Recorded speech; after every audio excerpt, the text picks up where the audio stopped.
Welcome to Open Education 101, Session 1. Today we'll be diving into Open Education Foundations. I'm Christina Raymond Murphy, Visiting Program Officer for Open Education Leadership at Spark and an Open Education Librarian at Penn State. And I'll be one of your presenters, joined also by Nicole Allen and Gabby Hernandez, who I will introduce more fully in just a moment.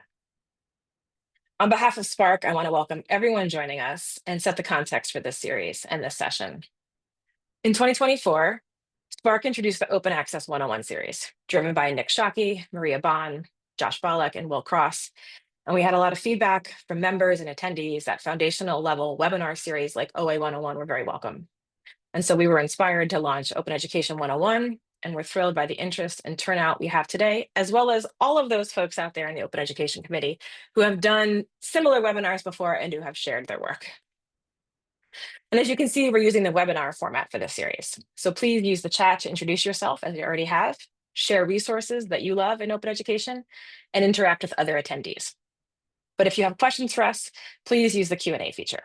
We will try to answer as many of them live or in the Q&A as we can, but also know that the fourth session in the series will be solely focused on answering the common questions that have arisen from you all during the series.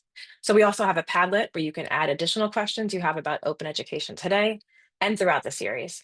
And if you'd like, you can share your favorite open education resources in the far right column of that Padlet as well. We'll capture everything everywhere, so don't worry about if it's in the right place.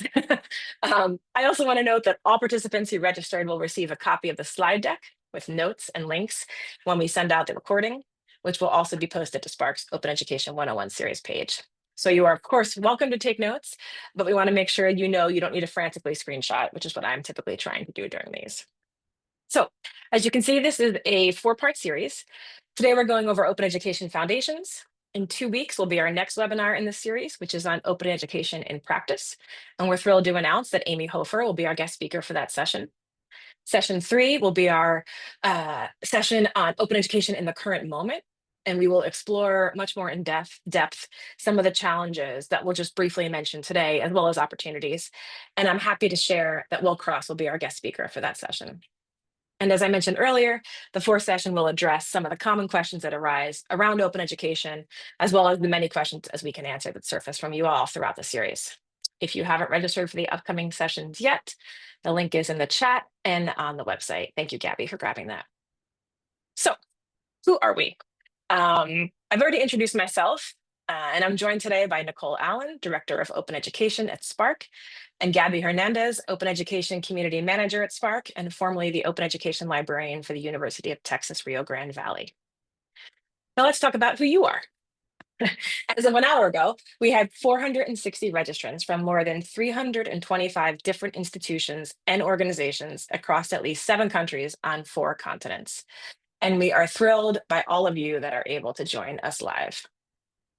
When you registered, we asked you what you wanted to learn more about, and we designed our series to address what you've asked for. We will briefly touch on these today, briefly touch on all today. There's a number of things there. Obviously, we can't cover all that in an hour, but we will go into greater depth on many of these in future sessions in the series. And we want to just start out at the beginning by laying out our assumptions that we built this webinar series with. So this is a high-level overview of open education for librarians, instructional designers, faculty, administrators, and educators. We are aiming for literacy and awareness, not fluency. We know there is also a wide range of experience among our attendees today. And while my, Nicole, and Gabby's backgrounds and institutional experiences influence us, we've tried to approach this webinar with broader contexts in mind. We also want to acknowledge that some of these concepts or even foundational knowledge we'll be introducing today are debated and contested. And ultimately, while we believe open education is a good thing, we also know it is imperative that it be critiqued. So for today, we're all here because we're interested in, curious about, or invested in open education. And by the end of today's webinar, we want to ensure you understand the foundational principles, key definitions, historical development, and current landscape of open education. We also want you to leave being able to identify the benefits, challenges, and opportunities afforded by open education. And finally, we want you to know where to find essential tools and resources and how to get connected to the community, the many communities that are working in this field. And now I'm going to turn it over to Nicole Allen. Wonderful. Thank you so much. So we're going to start right at the beginning with the question, what is open education? And at its core, open education is a philosophy about how we approach education focused on reducing barriers, expanding access, and encouraging a meaningful exchange of knowledge. And there is not one widely accepted definition of open education itself, but there are key principles that are shared among the various organizations and movements that talk about open education.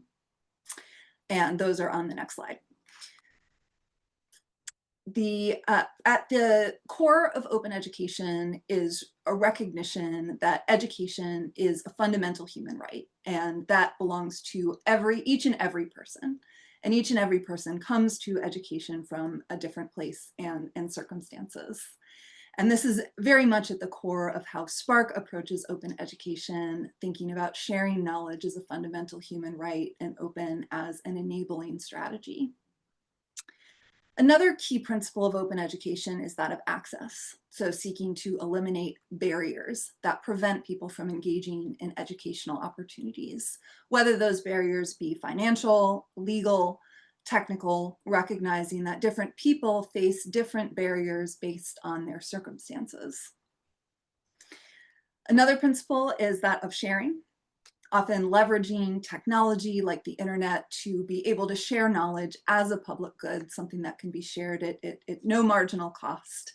And also to share in a way that not only provides access, but supports its reuse and adaptation, recognizing that education is fundamentally personal and fundamentally local and is not one size fits all.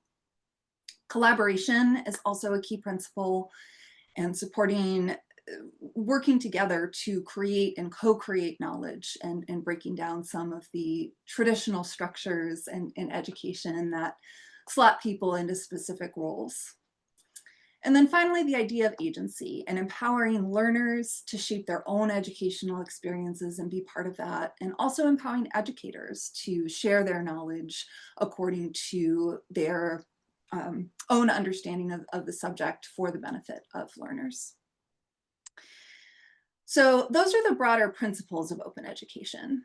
In terms of the components of open education, when we talk about open education, we often use the word open education encompasses, because there's no defined set of things or there are no defined limits to what open education is.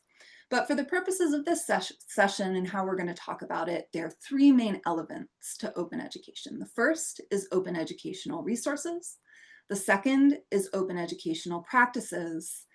And the third is more broadly open educational infrastructure. And I'll talk about each one of these components in turn.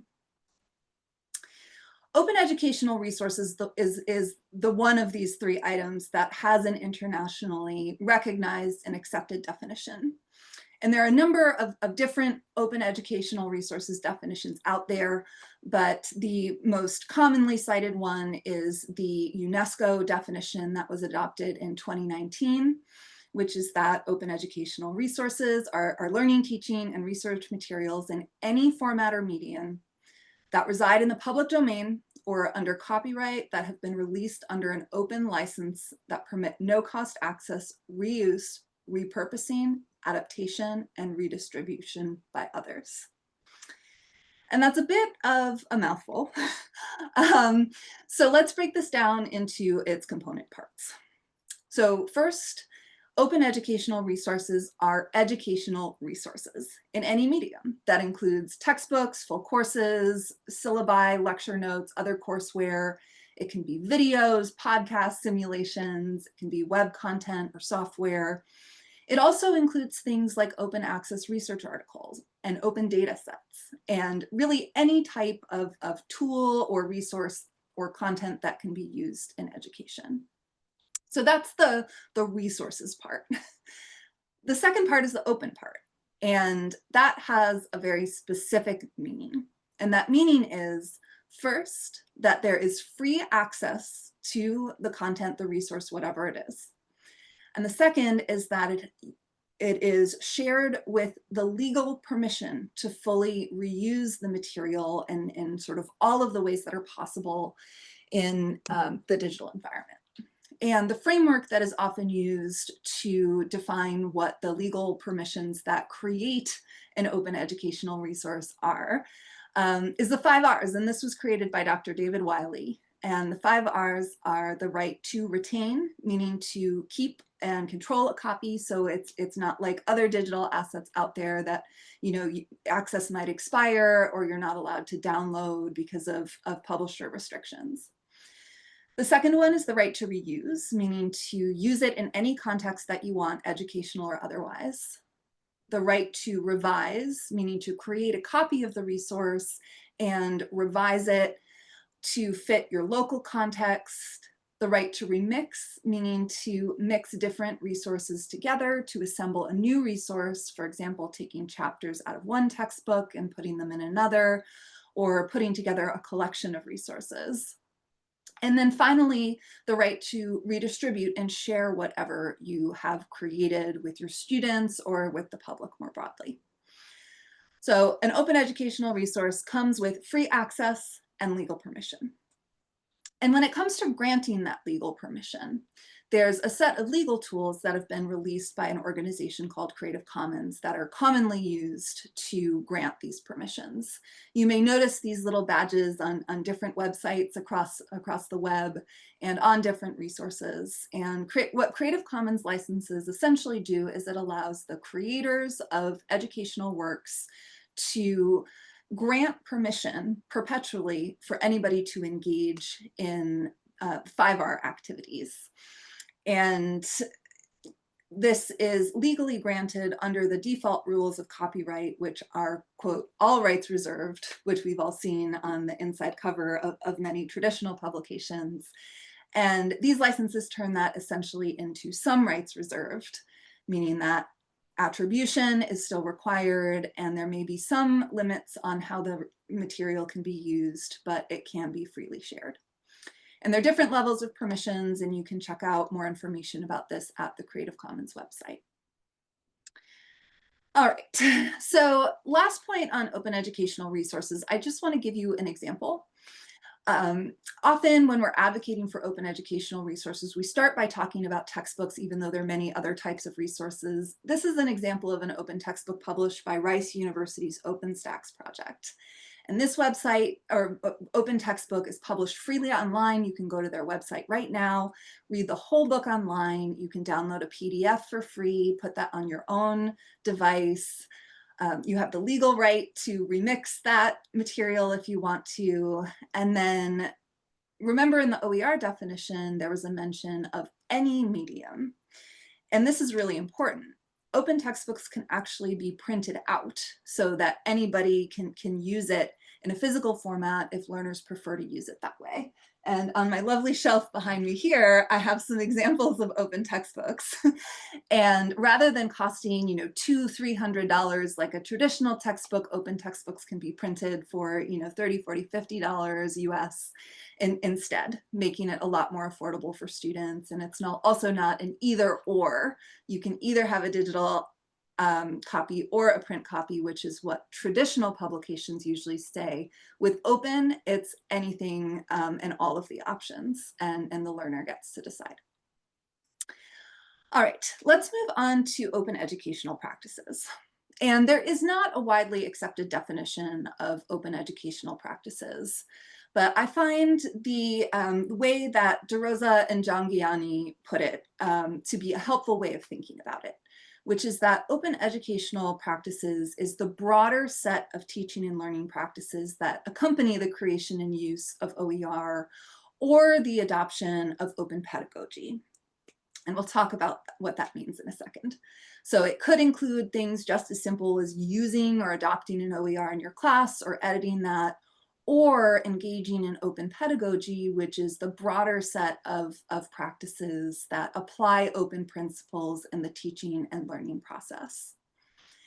And again, open pedagogy has lots of different definitions. These are some of the key characteristics of open pedagogy. It often includes engaging students as creators of knowledge rather than only consumers, using collaborative assignments or so-called renewable assignments, where the assignment is designed so the outputs are shared more widely, either with the class or with the public, and contributing back to the commons, and not just shared with only the instructor, where the assignment doesn't have a broader purpose beyond just demonstrating learning in the course.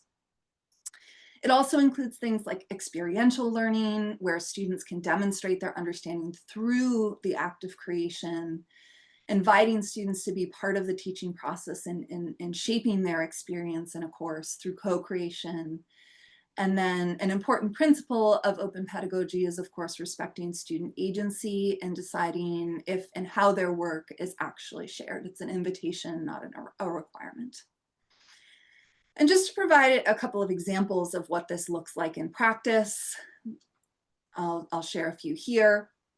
One at the top left is a example of a digital textbook that was developed with students, where students contributed things like footnotes, chapters, different test bank questions, and it was based on public domain literature that was already available under the 5R permissions because it was out of copyright.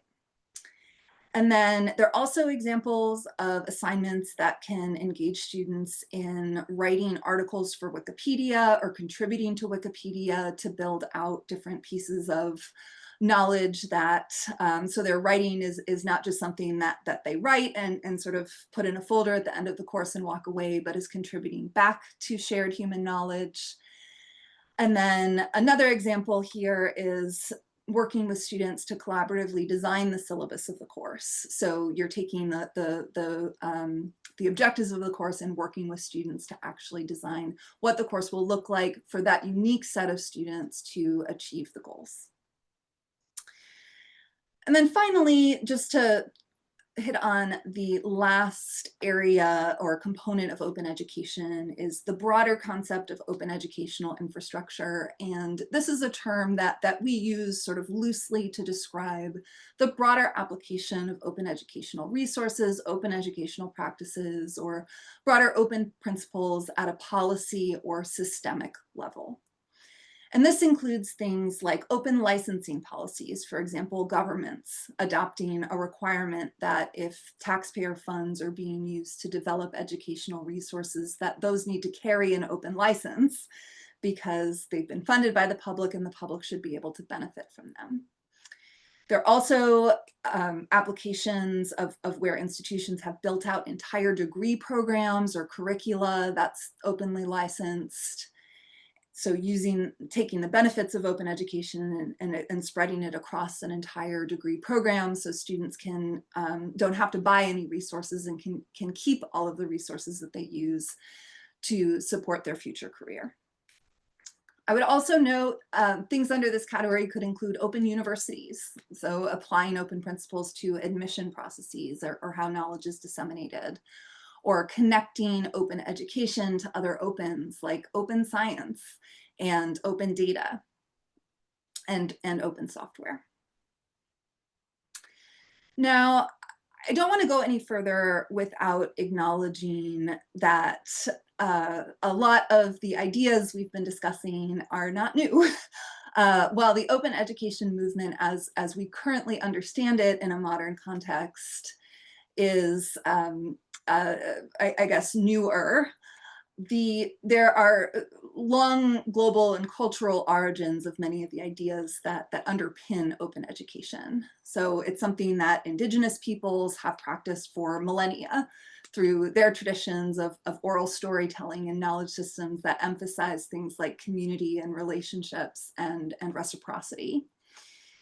And open education also has roots in Black feminism, where scholars and activists have emphasized education as a tool for liberation rather than just a transactional exchange, and pedagogies that emphasize agency and co-creation and focus on the needs of those excluded and marginalized by traditional institutions. Open education also connects to the distance education movement throughout the 20th century, starting early with correspondence courses and evolving into the use of radio and broadcast television to deliver education programs to learners who are not able to reach traditional institutions. And for the modern open education movement, there are many concepts that are drawn from open source software, which in the late 20th century popularized the idea that collaboration and open sharing and working together to build shared bases of code can actually produce better results than more closed models. And I think many of the open source cultural norms are evident in the early institutions of open education that developed right around the turn of the century, which includes the launch of Creative Commons, which created the legal tools, sort of like open source software licenses that could be applied to content. With Wikipedia, which I would say is the world's largest open educational resource and really shows that idea that collaboration and open sharing can produce something that is truly beneficial to everybody. And then also the OpenCourseware movement. While MIT OpenCourseware wasn't the first institution to come up with the idea of sharing the learning assets around that are developed in the course of teaching and learning, they are the ones that popularized the idea and I think really demonstrated the value to an institution of engaging in open sharing of the great curriculum that's developed at institutions. So that's some of the historical foundations of open education. I want to note that there are international declarations that also underpin how we talk about open education. I would say the Cape Town Open Education Declaration, which was developed in 2007, is the what galvanized the current modern open education movement and really articulated how at least we here at Spark talk about open education. So encourage everybody to go give that a read. I still find it powerful that even almost 20 years later, it still articulates a vision that is resonant and applicable in today's world. Also notable are several UNESCO instruments, most importantly, the 2019 UNESCO recommendation on open education, which is a specific type of international document that recommends to member states a set of actions. And that's been really impactful in encouraging various countries around the globe in applying open educational resources as a strategy in their contexts. And then more recently, in 2024, UNESCO also adopted the Dubai Declaration on Open Education, which talks about the intersection with artificial intelligence. And I think it's also important to note the intersection with the Sustainable Development Goals, specifically SDG 4 on equitable access to education. So I want to wrap up this section by just sharing a little bit of how the open education field has developed, specifically talking about the context that we primarily work in, which is North American higher education, or specifically US and Canadian higher education. And this field really developed starting in the early 2000s with faculty as creators and innovators and scholars. And faculty have always been the foundation as the ones who are often creating open educational resources and the ones who are also adopting them. But students actually played a huge role in galvanizing the open education movement. Students who advocated on their campuses for policies and programs to support the creation of open educational resources, and specifically focusing on the high cost of textbooks and how open education presented a solution to that. Academic libraries have played a tremendous role in developing the field, both as the home of many advocacy programs, support for faculty, grant programs to support creation, and then also as publishers of content. And Over time, particularly over the last decade, state policies through investments in different programs have really developed a robust array of state and province level programs, system level initiatives that are leveraging open as an enabling strategy for student success and affordability. And that's also evolved into a number of national organizations and programs that are really driving this work, including a federal grant program in the US that for the past 7 years, unfortunately not this year, has provided grants to support open textbooks. So the movement has come a long way, and we are going to transition now to the next section to talk about the benefits, challenges, and opportunities of open education. Thank you, Nicole, for that amazing overview. So the benefits, challenges, and opportunities of open education, OER, and open educational practices. And I want to reiterate what Nicole just said, that these are very much about the United States and Canadian higher education context. So let's start with the broad educational benefits of open education. At its core, it's about removing barriers, especially financial ones, but not only financial ones, that prevent learners from accessing the materials that they need to succeed. Textbook affordability and access are still a major issue. Commercial textbooks can cost hundreds of dollars per course and are increasingly delivered in a subscription model. And this disproportionately affects students from low-income backgrounds. OER eliminates the cost entirely and gives students the right to retain course materials and educational content indefinitely. But the benefits, of course, go beyond enrolled students. With open resources, anyone, whether they're in a formal program or learning independently, or in a community of learners, can access and retain materials. This opens up lifelong learning opportunities and supports informal education as well across communities. Another key benefit is the ability to localize and adapt content. Educators can modify OER to reflect local histories, languages, and cultural perspectives that are often missing from commercial materials. And this kind of representation matters. When students see themselves and their communities reflected in what they're learning, it fosters inclusion and engagement. And this is not there's more benefits beyond this, but these are the major ones, right? Open education also empowers learners and communities. Through open pedagogy, students become co-creators of knowledge. They're not only consumers, they're also contributors. And this approach values their lived experiences, especially those from marginalized groups that have historically been excluded from academic spaces. So open education isn't just about saving money, it's about creating more accessible, inclusive, and empowering learning environments for everyone. Now, in terms of higher education, let's look at how it supports student success initiatives.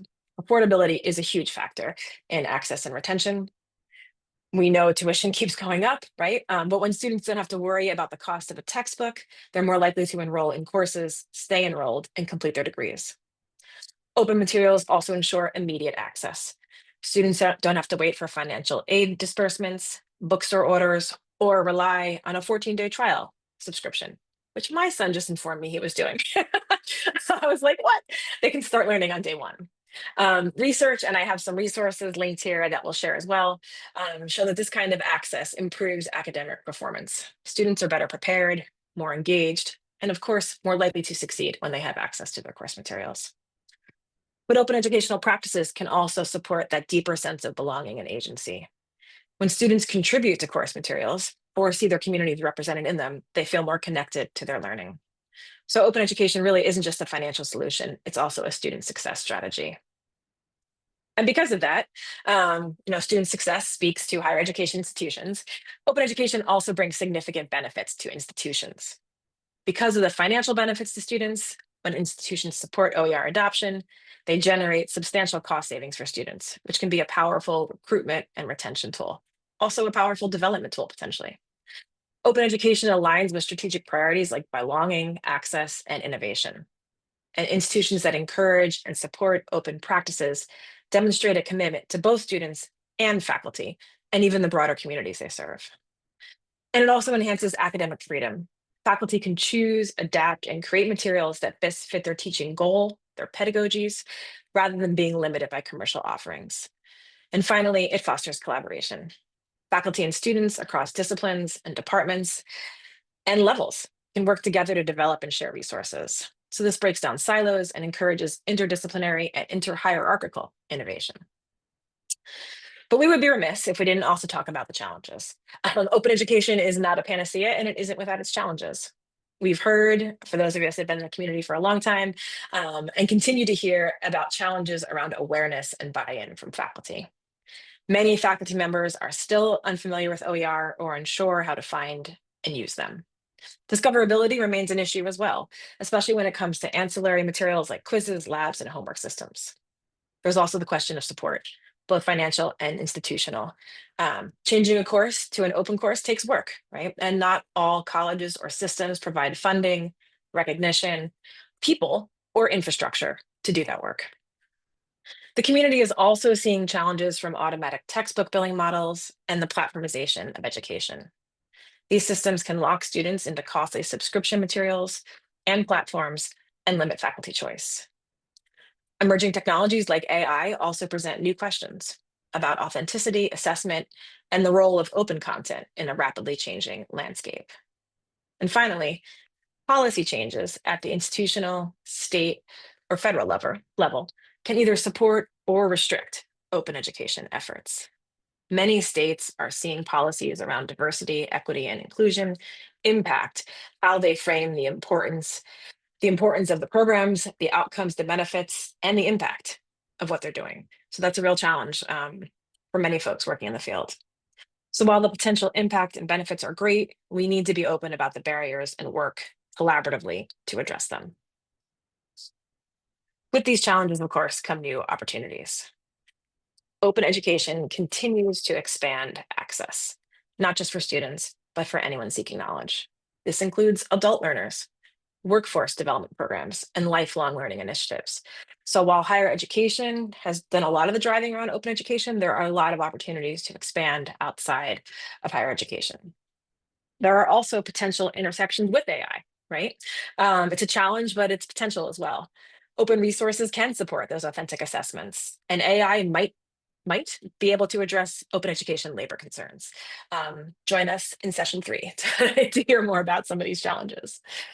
Open practices can improve institutional resilience by reducing reliance on commercial platforms. Institutions can adapt more quickly to change, whether it's a pandemic, a budget crisis, or a shift in policy. And open education connects very much, as Nicole said, with other open movements like open science, open data, and open software. These intersections create opportunities for collaboration, innovation, and shared impact to shift long-standing cultural higher education practices. So while the landscape is evolving, open education remains a powerful tool for innovation, access, and transformation. And now I'm going to turn it over to Gabby to get into the nitty-gritty and the practical stuff. Thank you so much, Christina and Nicole. So now that we've talked about the landscape, we've talked about definitions and benefits and all of like these big umbrellas, I want to provide an overview of some of the essential tools and resources for this work. And I really want you to think about this part of the presentation as just like scratching the surface, because there are so many tools and resources that are available for this work, which can be amazing to have all of that support, but it also can be a little bit overwhelming when thinking about where to start. So we will definitely delve deeper into some of these areas in our future OE 101 sessions, so stay tuned. But for now, I'm just going to show you some highlights in some different areas of like just jumping in and getting started. So open education in practice, like what is this? Engaging in open education can take a whole bunch of different forms. And I want to highlight like some of the ways that you can get involved. So that could be just adopting. And it could be anything from adopting a full open textbook like Nicole had showed earlier, or the ones that she had behind her. But it could also be adopting maybe a chapter or a module or various resources. Adoption can take a whole realm of different ways of what it looks like. It could even be adopting an open syllabus, or it could be open images or videos. It really can start at any level. So yes, a lot of the times we hear the word adopting and we're thinking the entire process of a textbook, but we can take it one step at a time. Another area is just adapting and curating resources, and that really takes advantage of the flexibility allowed by the open licenses. So just as Nicole said when she was defining OER, you can adapt and curate resources by changing or making small tweaks to resources to fit the specific need either of your classroom or of your teaching style. Adaptations can be anywhere from just small little, localization to as big as taking multiple chapters from different resources and combining it into your own. Another level that is kind of a little bit higher in how you can engage in this is the authoring process. So that really is the next level where you're thinking about the full authoring, licensing, and publishing of that open resource to share out the content that you're using for others to also openly use. And then there is engagement in open pedagogy or open practices, which can align with innovative teaching practices. So where do you find this? And the answer is a lot of different places. There's so many repositories and referatories that are available to you to find OER, but we just wanted to add a couple here so you can kind of dip your toes into where to begin. So one place that we like to say to start is the Open Textbook Library from the Open Education Network. And this resource, this repository focuses on fully openly licensed original textbooks that can be adopted or adapted for your use. So if you're looking for that full, textbook replacement or chapters for textbook replacement, this would be a good place to go. Another place that you can go where you're not only finding textbooks, but other resources as well as community is OER Commons. It's a platform that was launched by ISME and provides the ability to identify OER in various formats. So maybe the syllabi or a module or an exercise or a textbook, as well as finding communities to collaborate with. Another type of resource that can be used is the Mason OER Meta Finder.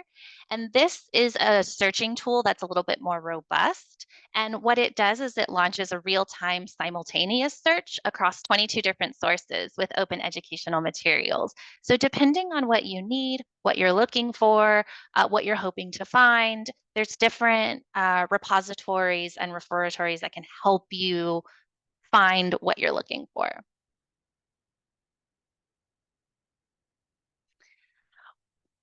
In thinking about creating and adapting OER, again, there's many platforms and tools that you can use to make this process easier.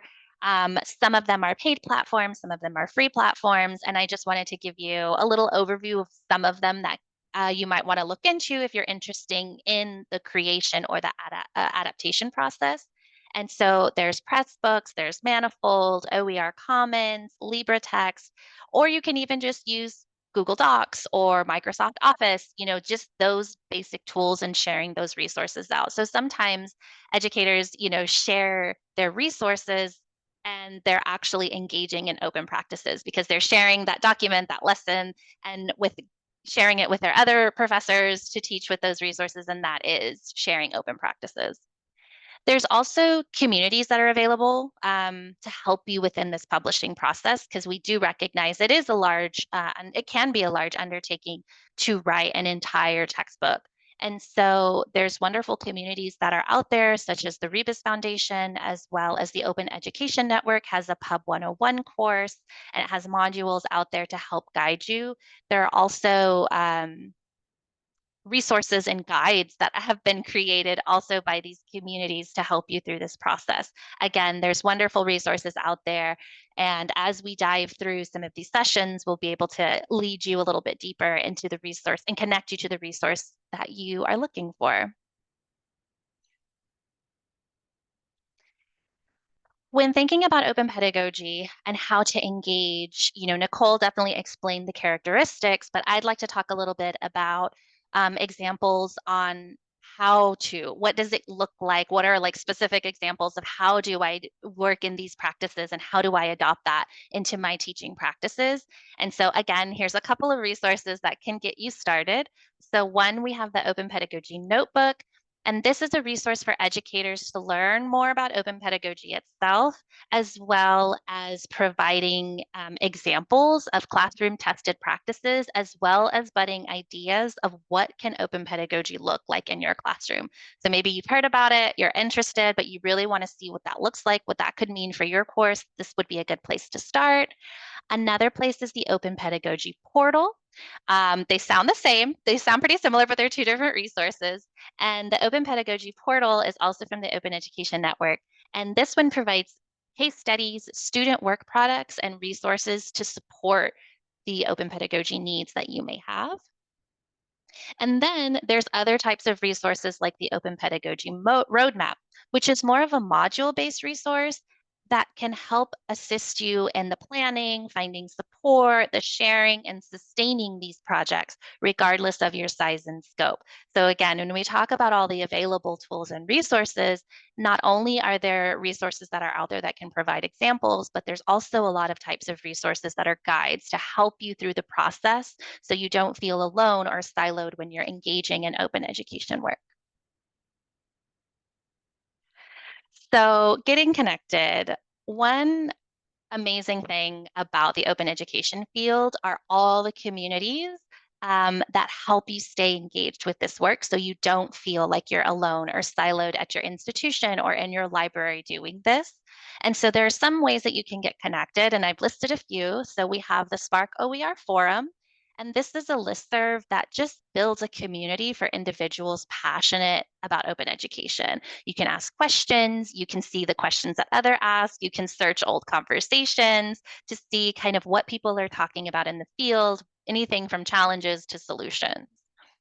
There's also the Open Education Conference, and this is a great place to not only learn about the work in the field, but also to meet the people behind the work to help get you connected. Maybe there's people in your state or system that you didn't know are working on this, and there they are, presenting about it and to help build those connections.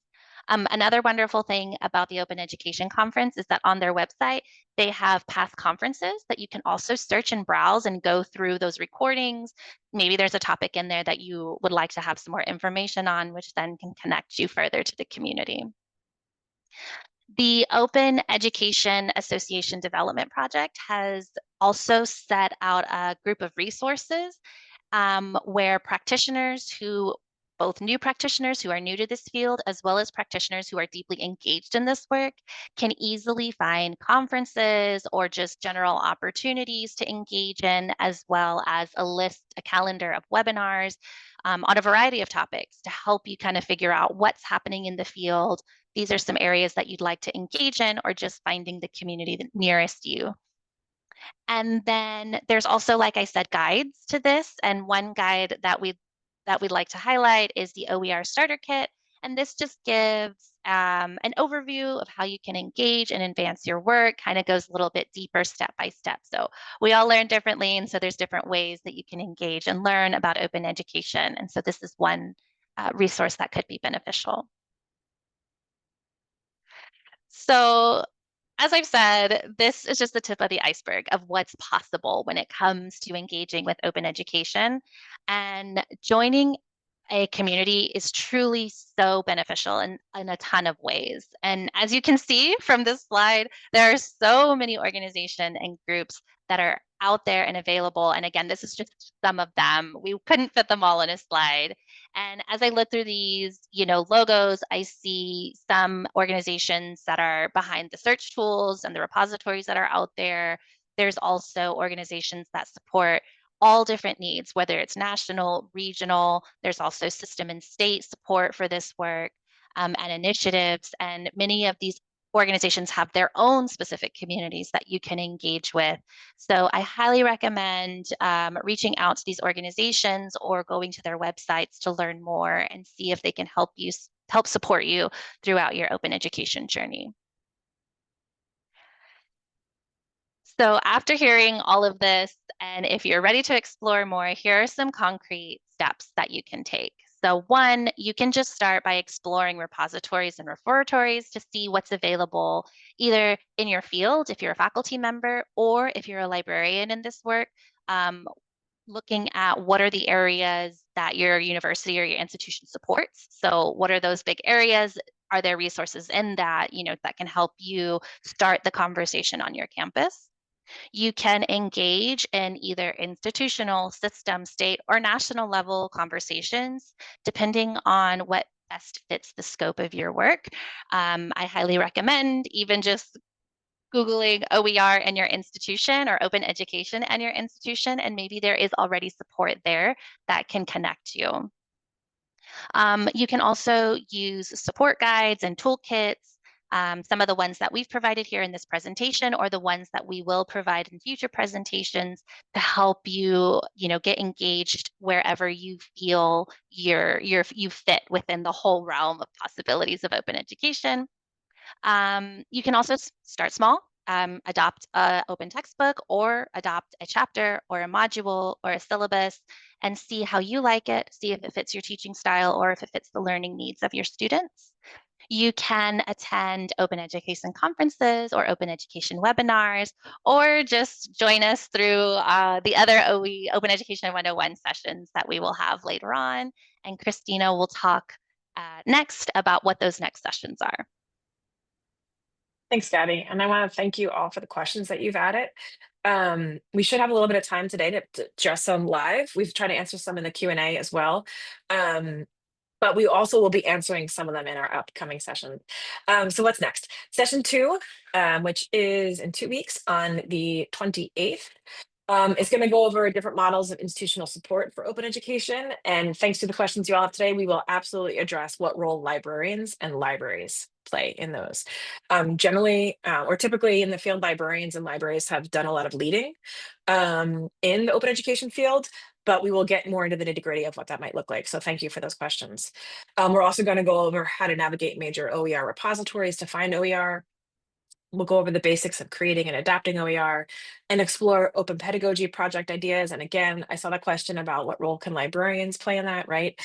So we'll make sure we address that. And finally, we'll identify potential starting points for you, wherever you are in your institution, or wherever your institution is, right? Is interested or knows nothing about open education or is like far down along the road, right? We'll identify potential starting points in action you can take to apply for your specific role and context.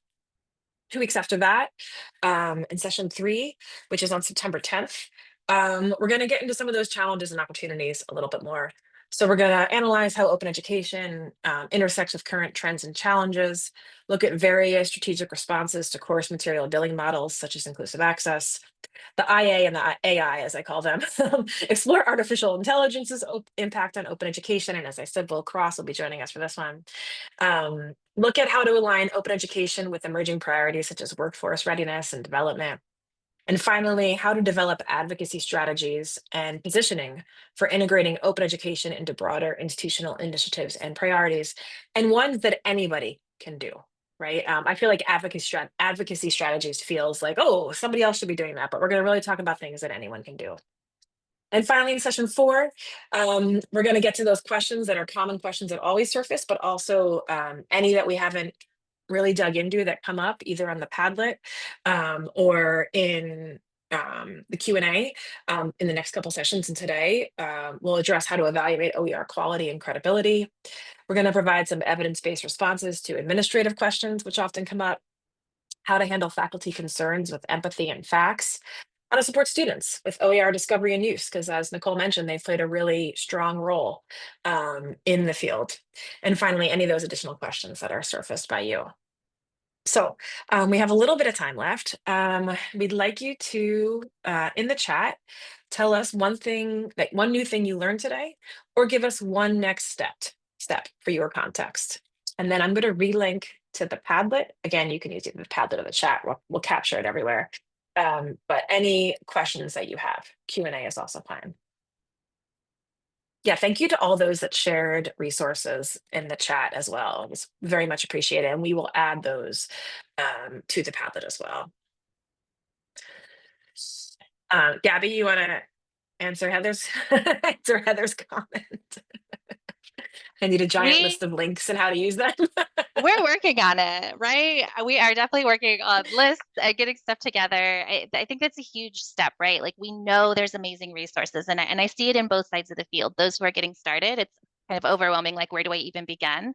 And then those that are super deep in the field. You're running an entire program, and it's hard to keep up with all of the new amazing stuff, even if it is helpful or could help with some of your processes. So we're definitely working on that. It's absolutely a need. For this session specifically, we'll again reshare the slides with the recording and as well as links to help you start building the resources that can help you in your work. Absolutely. Okay, so a few questions in the Padlet, and it's come up twice. Referatory. Word always like spell checks me on that. Like, is that really a word? Maybe a more librarian way to say is an index. Would that be right, Gabby? Would that like it like refers you to other places, right? Right. And maybe it's not a real word, but I hear it all the time in the library world. And it's referring to the resources that refer you out to other resources, right? So it's like Yeah. they don't actually hold the resource itself as a repository. It's not holding it, it's taking you to other places that hold the information. So who knows, maybe librarians just said like this word fits and we're going to use it. So that's the history behind that I know of. And if I'm Well, wrong, Kayla, absolutely correct me. no, all good. Kayla, I don't know if you're a librarian, but you're just librarian for all of us. And she gave us the link to ALA, the LibGuide, right, on the word referatory. So thank you. Lots of people, Mom was a new resource for them from George Mason University. It's a great resource, absolutely. Fantastic. I think what I'd be a great thing to address because this has come up from a couple folks. And again, we'll talk a little bit more about it next time, but what is the role of libraries and librarians in this work? And that's really interesting, right? Because often, not always, but like often librarians aren't teaching for credit classes at universities or colleges. Some are, but often they're not, right? And so it's just so fascinating the way that librarians have in many ways led the open education and driven the open education field. I think because of their hand in so many different parts of the university, their connection to faculty, their connection to students, their connections, of course, to all the things, right? To all the materials and learning objects and texts and databases that librarians are so skilled in, right? Makes them actually a major access point and ultimately then a driving force and connection among many different parts of this faculty. Instructional designers are another huge group of people that lead this work because they have that like direct connection and direct one-on-one time with faculty. And again, we'll talk more about it in session 2, but can it be anything from an outreach campaign, an email campaign, right, to meeting with faculty, to just sharing, hey, this is a new resource. A new resource you hear about gets published in let's say math, and let's say you're a math subject librarian and you send it out, right? It can be like sort of lower lifts like that. We also have many librarians that are running open education publishing programs. And we'll talk a little bit more about that next week, right? But there's just a wide variety of things and a whole slew of things in the middle that you could do. Anne-Marie, that I see that challenges to find OER for medical students and faculty. Yeah, and we have folks working in that field. I don't know if Courtney's here today, but Courtney Eager has done some work in that, including open pedagogy in the health sciences. So that's a great question. Okay, well, we are almost at time. Let me just check the Q&A. Again, we will, we'll take a look at the Padlet and keep in mind those questions as we're forming the rest of it. Yes, thank you, Vanessa. That is one of my links to share for the final slide. So thank you for that reminder and keeping us on track. Okay, so let me put that in there. And I just want to acknowledge the couple of mentions in the chat about accessibility for those in the US about the upcoming deadline for federal compliance. And that's something that we will not address today, but we'll add that to the list for future sessions. Yes, absolutely. Great reminder about that. Appreciate that. Okay, well, thank you everyone for joining us today. Just a reminder that all participants who registered for this will receive a copy of the slide deck with notes and links when we send out the recording, which will also be posted to Spark's Open Education 101 series page. Feel free to share that widely. We will keep the Padlet open throughout the series. So for the next month, if you think of a question, feel free to add to the Padlet. We really want to thank you for joining us today. I know it's a wild time of year for many of us. It's the August crush. So we appreciate you giving us your time. Please register for the future sessions. And we look forward to seeing many of you in 2 weeks for session 2. So have a great day, everyone.